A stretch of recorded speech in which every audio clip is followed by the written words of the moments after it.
자, 우리가 누구인가? 우리가 얻은 구원이란 무엇인가? 그러면 우리가 어떻게 살아야 하는가? 이게 베드로 전서의 핵심 메시지다. 이렇게 꼽아볼 수 있겠습니다. 다시요. 우리가 누구인가? 우리가 얻은 구원이란 무엇인가? 그러면 우리가 어떻게 살아야 하는가?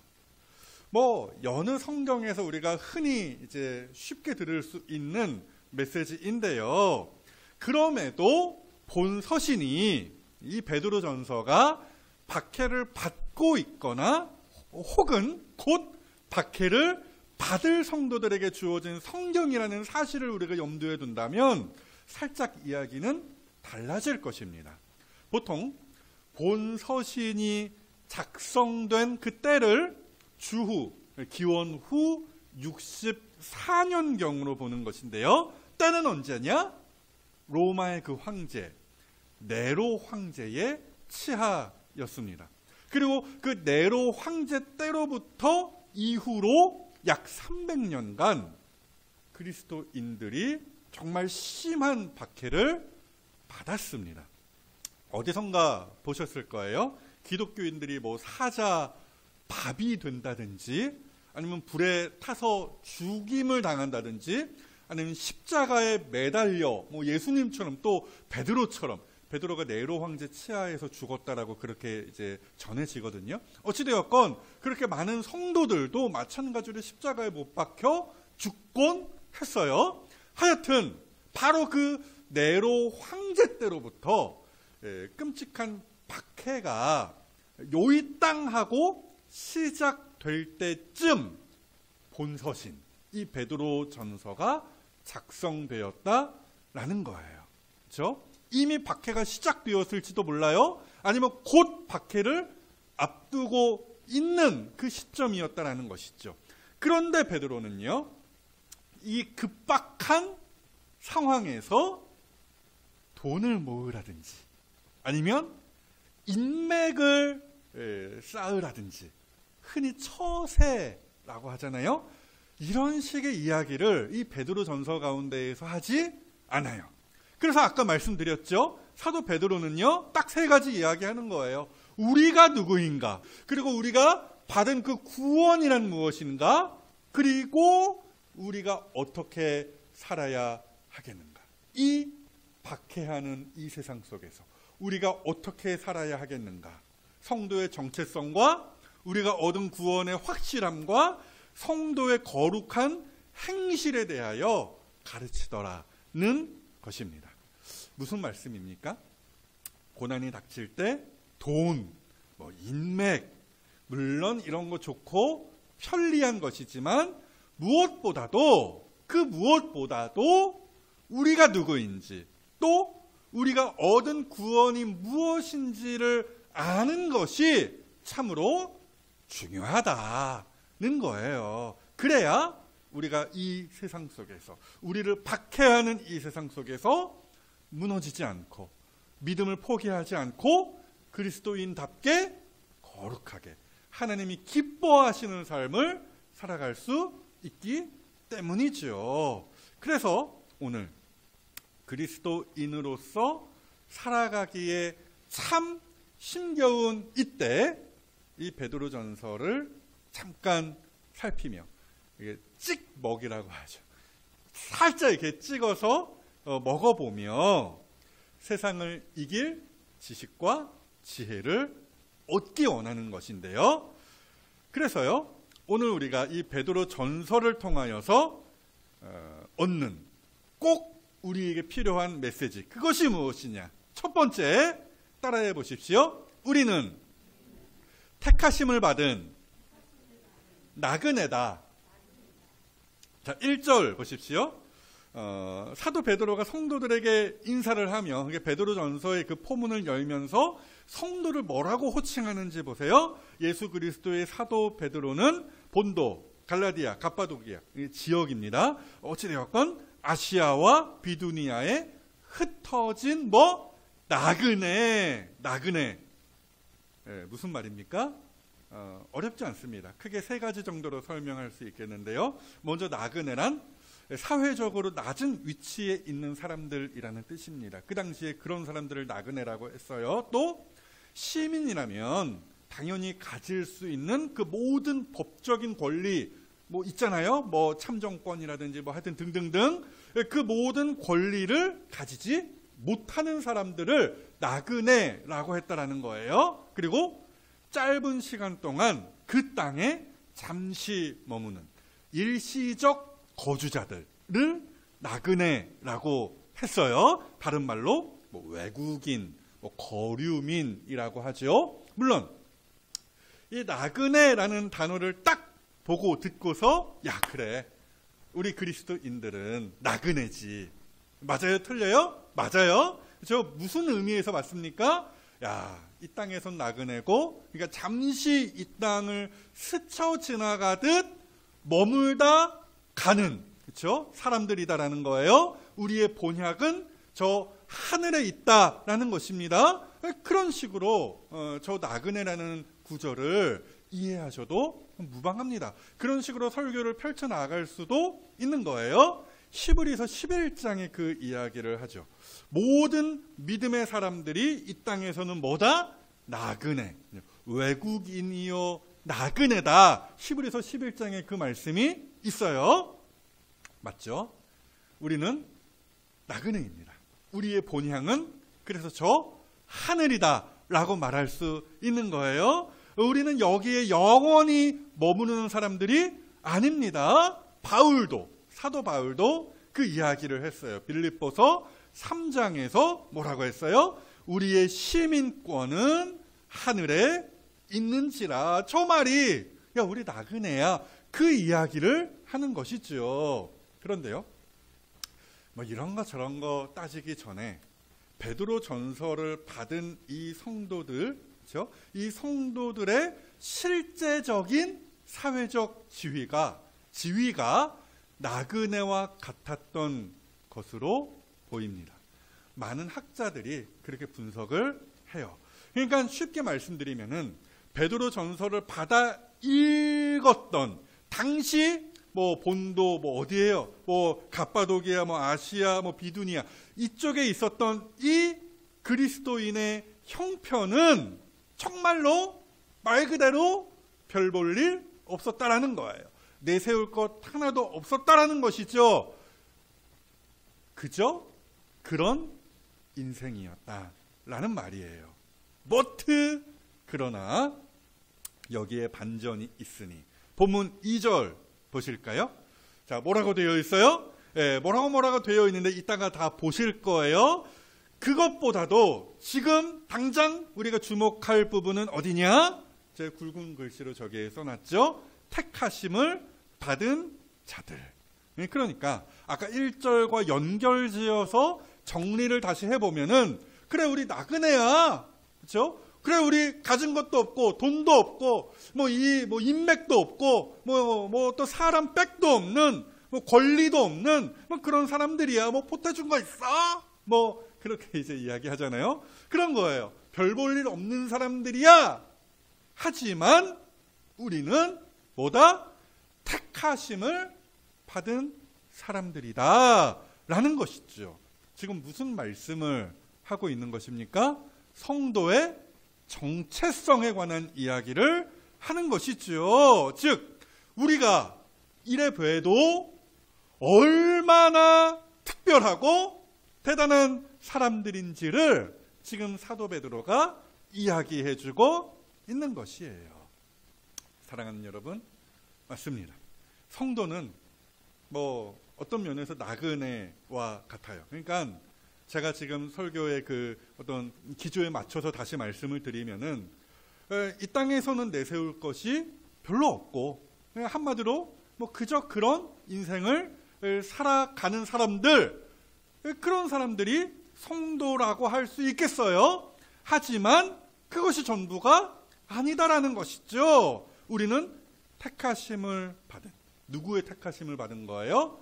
하나님의 택하심을 받은 특별한 사람들이다 라는 말씀이에요. 그래서요, 택하셨다라는 저 말이 신약 성경에서만 22번 사용되었고요. 구약 성경에서는 꽤 많이 셀 수 없을 정도로 사용이 되어 있는데요. 어찌되었건 하나같이 저 택하심이라는 단어가 어떤 의미로 사용되었느냐, 하느님께서 진짜로 특별히 보호하시고 함께 하시는, 진짜 복 받은 사람들에 대하여 말할 때 사용되었다라는 거예요. 한 구절 보실까요? 이사야서 43장 말씀인데요. 하나님께서 내가 광야의 물을 사망의 강들을 내어 내 백성, 내가 택한 자에게 마시게 할 것임이라, 이렇게 말씀을 하셨는데, 그러니까 하나님께서 택하신 성도만이 누리는 저러한 특별한 혜택, 좀 더 잘 포장하면은 특별한 은총이 있다 없다? 있다라는 말씀이에요. 그래서 저는요, 유명한 시편이죠. 시편 8편, 다윗의 시편으로 알려져 있는데 그 시편 8편을 볼 때마다 감격을 합니다. 거기에 보시면은 온 우주를 지으시고 다스리시는 하나님을 다윗이 찬양을 해요. 그렇게 시편 8편이 시작을 합니다. 여호와 우리 주여, 주의 이름이 온 땅에 어찌 그리 아름다운지요. 그렇죠? 그렇게 하나님을 찬양하며 시편의 그 운을 뗍니다. 동시에 거기서 다윗은 택하심을 받은 성도 한 사람, 나 한 사람, 다윗 한 사람에게 베푸시는 하나님의 그 특별한 은혜도 발견하는 것인데요. 그게 시편 8편 4절 말씀이죠. 사람이 무엇이기에 주께서 그를 생각하시며 인자가 무엇이기에 주께서 그를 돌보시나이까. 바로 그 하나님의 특별한 돌보심이 또 시편 17편에 이렇게 표현이 되어 있어요. 우리가 얼마 전에 봤던 말씀입니다. 나를 눈동자 같이 지키시고 주의 날개 그늘 아래에 감추사. 제가 그때 설교하면서 그렇게 말씀드렸어요. 눈동자는 사람에게 있어서 가장 중요한 기관 중에 하나다라고 말씀드리면서, 그렇죠? 그래서 누가 그렇죠? 우리 면전에 대고서 이렇게 하면은 우리가 뭘 먼저 해요? 눈을 질끈 감죠. 왜요? 눈을 보호하는 거예요. 본능적으로, 순간적으로 가장 소중한 것을 이렇게 눈을 감음으로써 지키는 것이죠. 그와 같이 하나님께서 우리를 귀중하게 여기신다라는 말씀이에요. 무슨 말입니까? 우리는 어쩌다가 태어나서 거지같이 살다가 흙으로 돌아가는 인생이 아니다라는 말씀이에요. 택하심, 그렇죠? 하나님의 특별한 그 택하심을 받은 사람으로서 세상 사람들이 절대 누리지 못하는 그 특권과 복락을 이 땅에서 받고 있는 사람들이다라는 말씀이죠. 자, 옆에 있는 사람들에게 이렇게 축복하며 말해줍시다. 당신은 특별한 사람입니다. 네, 당신은 특별한 사람입니다. 자, 여기에서 한 거는 더 나아가서 베드로전서가 우리에게 던지는 메시지가 또 하나 있어요. 본문 가운데에서 던지는 메시지가 또 하나 있는데요. 두 번째, 한 번 더 따라해 보십시오. 우리는 삼위 하나님이 밀어주시는 성도다. 팍팍 밀어주신다라는 거예요. 자, 보십시오. 택하심을 받은 성도가 하나님으로부터 받아 누리는 그 특별한 은혜에 대하여 제가 보다 구체적으로 지금 말씀을 드릴까 하는 것인데요. 본문 2절 말씀이죠. 곧 하나님 아버지의 미리 아심을 따라, 그렇죠? 성령이 거룩하게 하심으로 순종함과 예수 그리스도의 핏부림을 얻기 위하여 택하심을 받은 자들에게 편지하노니, 저렇게 되어 있는데요. 딱 봐도 되게 거창한 구절 같아 보이죠. 길기도 길고요. 왜요? 삼위 하나님이, 그렇죠? 아라리 등장을 하잖아요. 그래서 보십시오. 일단은 하나님 아버지께서 우리를 아셨다. 그렇죠? 미리 아셨다라고 하는데요. 저기 안다라는 말은요, 단순한 지식을 이야기하는 것이 아닙니다. 그러니까 키, 몸무게, 직업, 이름, 나이, 주소, 이런 걸 안다. 그런 이야기가 아니라는 것이죠. 저기 안다라는 말은 상대방의 전 인격, 그러니까 전부, 그 모든 됨됨이를 알면서 나오는 감정이 포함되어 있는 단어입니다. 말이 좀 어렵죠? 쉽게 설명드리면은 하나님께서 성도를 무진장 사랑하신다. 좀 안다라는 말을 그냥 사랑하신다라는 말로 바꿔도 하등 저 본문을 읽는데 지장이 없는 거예요. 그렇게 하나님께서 우리를 사랑하신다라는 것이죠. 게다가 미리 아셨다라고 하잖아요. 그러니까 하나님의 우리를 향한 그 사랑이라는 것은 이 세상이 창조되기 전부터, 또 우리가 엄마 뱃속에서 응애하고 나오기 전부터 시작되고 지속된 것이라는 그 말씀입니다. 그래서 우리가 잘 아는 노래, 그렇죠? 원래 이게 복음송인데 교회에서 불리던 노래인데 보니까 세상 사람들이 되게 많이 부르더라고요. 당신은 사랑받기 위해 태어난 사람. 생일 이렇게 잔치할 때 학생들이 그런 노래 되게 많이 불러요. 어찌되었건 그 노래 가운데에 중간에 뭐라고 되어 있어요? 보통 이제 사람들이 거기는 잘 안 불러요. 그렇죠? 사람들이 그냥 당신은 사랑받기 위해 태어난 사람, 지금도 그 사랑 받고 있지요. 거기까지 왔다 갔다 이렇게 부르고 반복하고 그러는데 사실 그 뒤에는 더 결정적인 가사들이 있어요. 이렇게 되잖아요.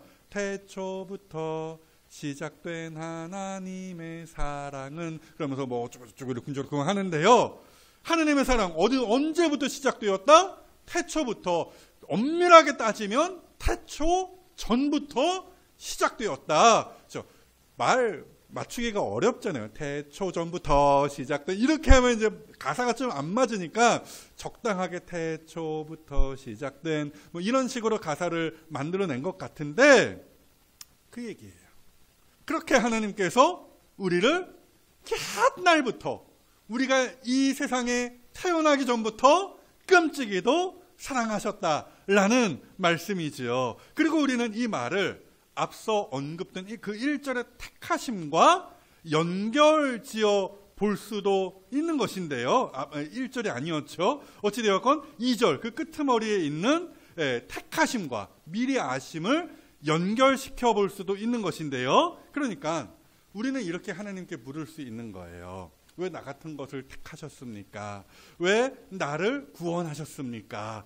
나를 왜 끝까지 사랑하시고 포기하지 않으십니까?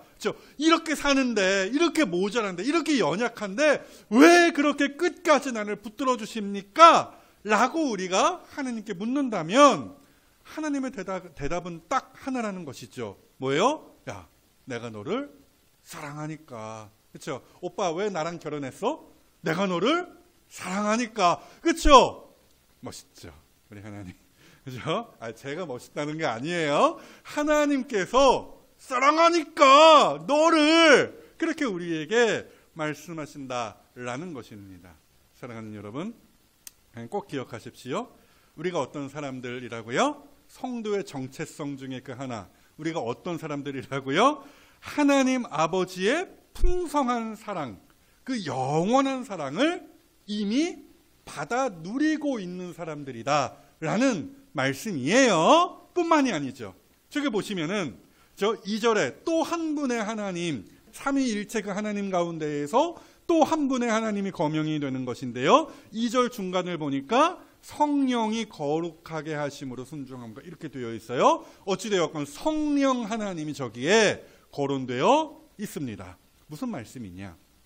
일단은 우리를 사랑하신 하나님께서 우리를 위하여, 연약한 우리를 위하여 성령 하나님을 보내주셨다라는 사실을 아시죠? 우리가 주중에 봤던 그 요한복음의 말씀이에요. 요한복음 14장 18절 말씀이죠.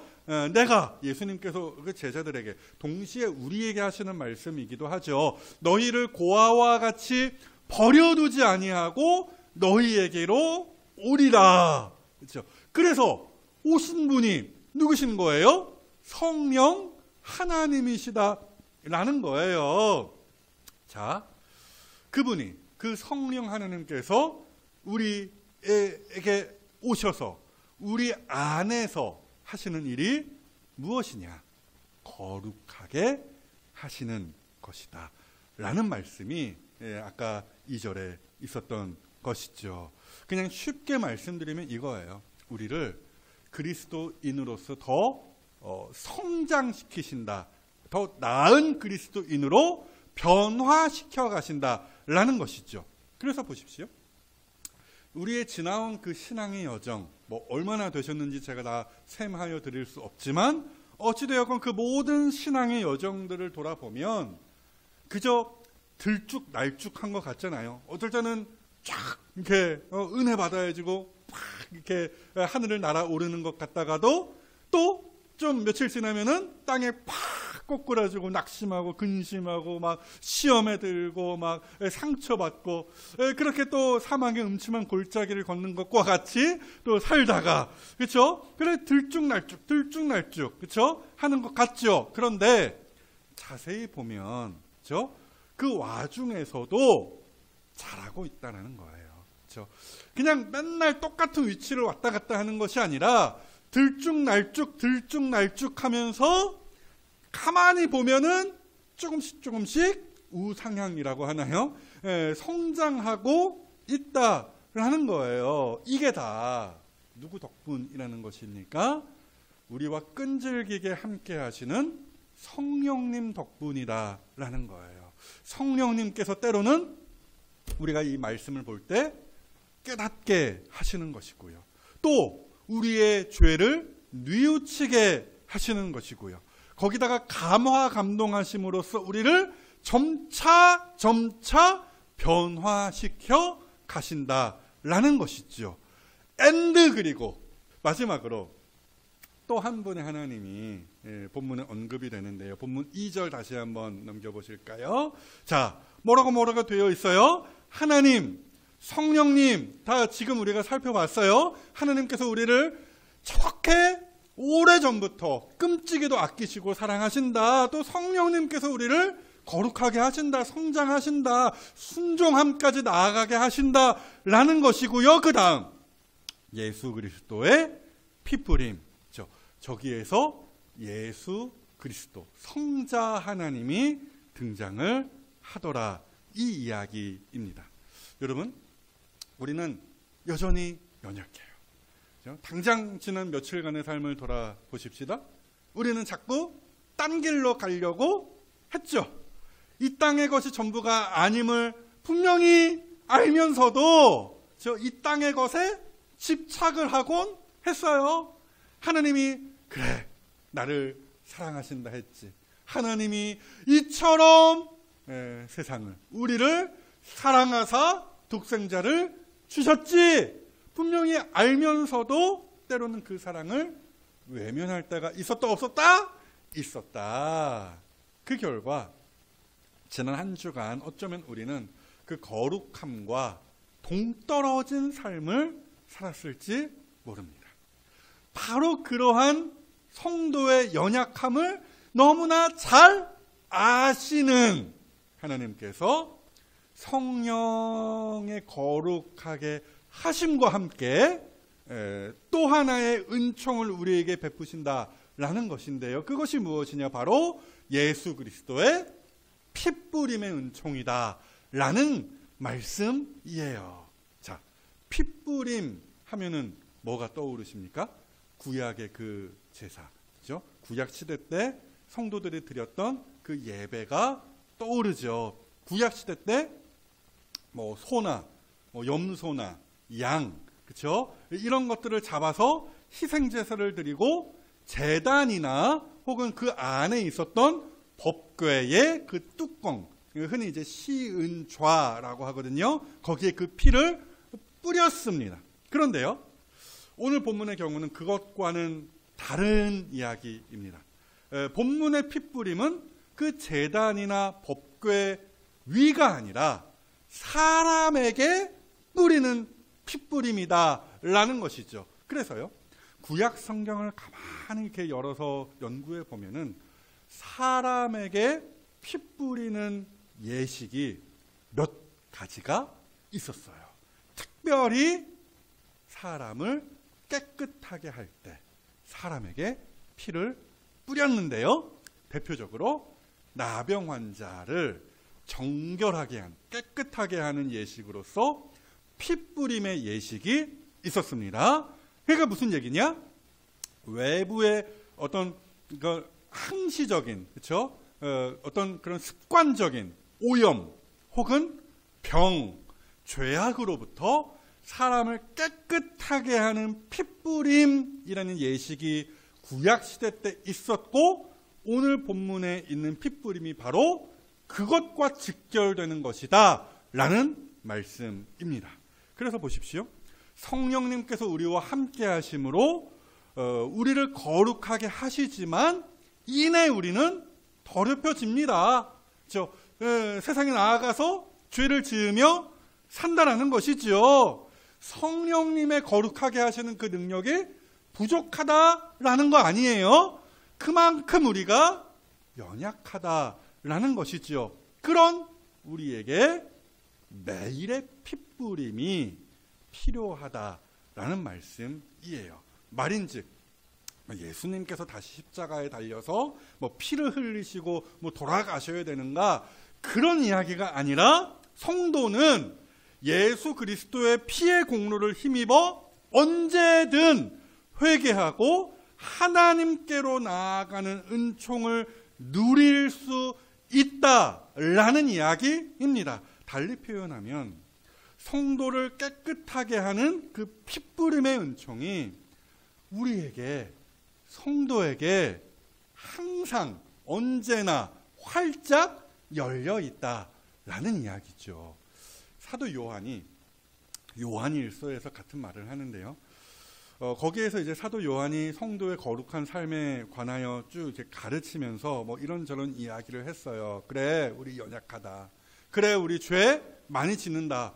성도들에게 그런 이야기를 한 거예요. 우리 다 죄 있는 사람들이다. 그렇게 시험에 들고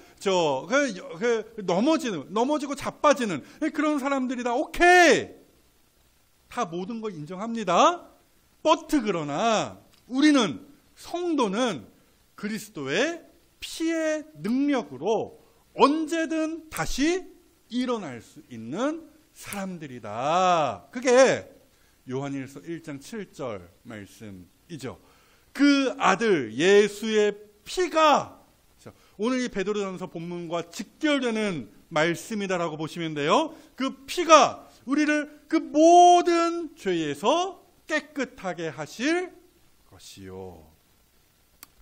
제가 좋아하는 영화가 하나 있는데요.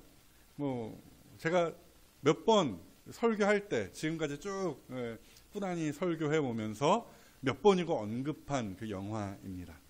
꽃피는 봄이 오면이라는 영화인데요. 모르실 거예요. 흥행하지 않은 영화예요. 근데 유명한 배우는 나옵니다. 최민식, 꾸숑, 그 최민식, 그분이 나오는데요. 어찌되었건 최민식이 극 중에서 좀 개차반같이 살았거든요. 그런데 어느 날 갑자기 깨달음을 얻었는지, 어떤 사건, 일련의 사건들이 쭉 있었어요. 그 사건 끝에 어떤 깨달음을 팍 하고 얻었는지, 그 엄마, 그 극 중에 엄마로 나오는 윤여정에게 전화를 해요. 거기에서 최민식이 그 엄마에게 이렇게 말을 합니다. 엄마, 나 다시 시작할 수 있을까? 지금까지 너무 개차반처럼 살았거든요. 그래서 내 인생이 다시 이렇게 좀 시작될 수 있는 인생일까? 이런 어떤 불안감, 의심이 좀 있었던 것 같아요. 그래서 다시 시작할 수 있을까? 물었을 때 그 엄마가 했던 대사가 명대사예요. 야, 넌 매일 다시 시작할 수 있어. 물론 이렇게 큰 소리 치진 않았죠. 야, 넌 매일 다시 시작할 수 있어. 저 말씀이 그거예요. 우리에게는 언제든 다시 시작할 수 있는 길이 항상 활짝 열려 있다라는 것이죠. 야, 너 같은 걸 하나님께서 받아주시겠어? 누구의 음성이에요? 사탄의 음성이에요. 절대 속으시면 안 돼요. 우리는 언제든 예수님의 핏부림의 그 은총을 의지하여 담대히 하나님 앞으로 나아갈 수 있습니다. 그러므로 사랑하는 여러분, 험하고 혼잡한 세상 속에서 우리가 누구인지, 또 우리가 성도로서 받고 있는 그 특별한 은총이 무엇인지 잊지 마십시오. 우리는 하나님 아버지의 사랑을 입은 사람들이고요, 성령님의 도우심을 받는 사람들입니다. 그리고 동시에 우리는 예수 안에서 언제든, 지금까지 망쳤나요? 아니에요. 오늘 당장 예수님의 그 핏부림의 은총을 의지하여 다시 시작할 수 있는 천국 시민입니다. 그래서 바라기로는 항상 이 특별한 은총 안에 거하심으로 세상에게 지고 주눅드는 것이 아니라 거룩함으로 세상을 이기실 수 있는 이 자리에 특별한 성도들이 다 되어주시기를 우리를 위하여 피를 쏟으신 우리 주님 예수 그리스도의 이름으로 축복합니다.